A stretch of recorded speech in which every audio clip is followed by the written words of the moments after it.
Hey guys, Peter here to tell you about the latest from Outer Heaven, Infinite Psychic Depths, out July 21st on Relapse Records. The album has 11 tracks, 46 minutes in length, and this is the band's second full-length studio album. They are an American death metal band. As far as the design goes, this album is simple. It doesn't overcomplicate things. It's 46 minutes of death metal, so don't expect interludes, don't expect incredible ebbs and flows. This is not a roller coaster ride. This album is a meat grinder from the first song to the last song. One thing that it changes is how fast, how quick that meat grinder works on you. So there are changes, there are nuances. The album is not repetitive by no means, but it's a record that at the same time, when you reach the end of it, you almost forget about those nuances, and it's all about how brutal, how heavy this album comes across. And that brutality and that heaviness is definitely one of the key elements of the sound. I felt like this record, sound-wise, has three main key ingredients that change perhaps how a listener perceives the record and how a listener engages with this record. Without these three elements together working on this album, the sound on the record and the experience from that sound would be quite repetitive. So these ingredients definitely change the dynamics, even though they may not change in a drastic way. They do it still in a way that impacts the record with positivity. It makes the experience a lot more engaging and entertaining, and definitely offers fluidity to how this album moves from one song to the next. The first of those ingredients is how drums and guitars work as one. They pair up in order to create this thick, heavy wall of sound and brutality that comes towards you in every single song. This element doesn't change. It's consistent throughout the entire record. What changes within this element is how fast that wall is moving towards you. And just by changing that, you allowing the listener some pockets in which you can perceive the songs differently, even though everything around it is still quite the same. Think about it from a recipe point of view. You may have the same ingredients, but two different recipes will offer two different end results, two different meals. This record is a little bit like that. The ingredients are all the same from start to end, but the recipes change or slightly change with every single song. And this is the first ingredient that this album offers right from the get-go. The second one is how good the bass sound is throughout the entire record. First of all, I was shocked that an album that is this brutal, this heavy, they found room to allow the bass to really pop in key moments, in key songs. It's not something that's in the forefront at every single track and every single minute, but it's definitely an element that plays an important role in defining the sound, the experience, and the nuances within that sound that this album offers. The bass work is phenomenal. I have to say this. I honestly really enjoyed it, and I really enjoyed it how it came across in the mix, because it had an immediate impact on my perception of the tracks and those little nuances that each track holds. Last but definitely not least, in terms of the ingredients of this album, you have to talk about the vocals. Now, this album has quite a few guest vocalists. Alex Jones from Undeath, J.R. Hayes from Pig Destroyer, and Steve Tucker from Morbid Angel. So right there you have three different styles of vocalists to incorporate in the more consistent vocal approach that the album has. But this creates great dynamics, it creates great changes, it creates great dualities within tracks, allowing you to feel like sometimes, even though the sound may not be varying too much from track to track, the vocal delivery is. And this still adds a different texture to how these songs are put together. Once again, you're keeping all of the same ingredients, you're just changing the recipe ever so slightly. And having these guest vocalists definitely brought quality, they brought changes, they brought ebbs and flows vocally, and more texture to the overall vocal performance, making this album a lot richer. So even that you might feel at times that musically the record is staying very consistent and very constant, the vocal impact of not just the guest vocalist, but how overall the vocals are delivered with quite a few layers, like I said, a lot of texture as well, that is also something that changes your perception of the songs. It allows you to feel different towards them, and it forces you to approach those tracks from a different angle. Interesting approach, interesting design, allowing you to feel like the album is a lot more than meets the eye, because it's a record that sound-wise while seeming constant, it does have a lot of turbulence underneath the surface, and that same turbulence that you're going to find within the sound, you're also going to find within the vocal performance.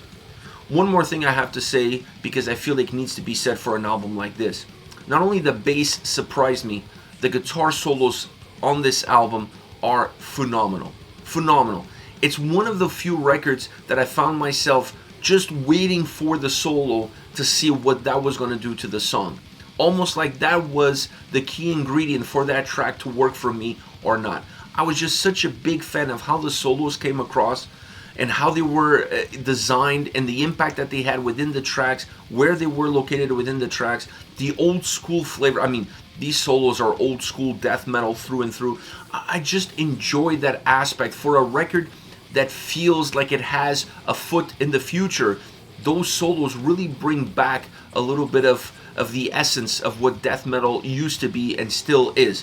I enjoy this ability to kind of bring in something a little bit old in order to create something very new. This album is very interesting from that standpoint. It's an album that keeps the DNA of the band, of what we saw on their debut record, alive and well, but it definitely shows you a lot of maturity and a lot of growth across two records. This album is a different step for this band, but a step that continues the same direction that they started on their debut record. As far as favorite songs are concerned, I want to start with Soul Remnants. This is the opening track on the album, and it's very driven, very penetrating. It has great guitar sound. It breaks away, that guitar sound at times, it breaks away from the overall heaviness that it has. It has some blackened elements, something that you're going to find throughout this album on the guitar side. There's quite a bit of them on a few tracks, and that allows for some linearity. It allows the guitar sound at times to be a little bit more driven, to separate itself from that thick wall of sound that more often than not it creates with the drums. And this track gives you a glimpse into that right from the get-go. So it's a great opening track because it showcases all of the different characteristics that this album is going to have down the line.